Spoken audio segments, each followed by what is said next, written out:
Today's lecture is actually a rather serious one. This is our reality check. We need to get real.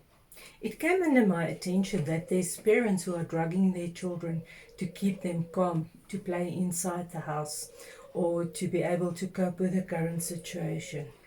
Please don't. This is not the time to create an addiction. It is not the time to try to get quick fixes. Be kind with your child. Play with him. Even be kind with your spouse or the person that you share your house with. Don't give them medication without them knowing. If the doctor prescribed something for you, it's not meant for somebody else. If the doctor prescribed medication for you, please use it as prescribed. You cannot just get up and say, oh, my blood pressure is a little bit high. I need to take a little tablet. And in 2 hours' time, oh, my blood pressure is too high. I need to take another tablet. No, stick to the prescriptions. It's really a time to be wise as far as your own health is concerned.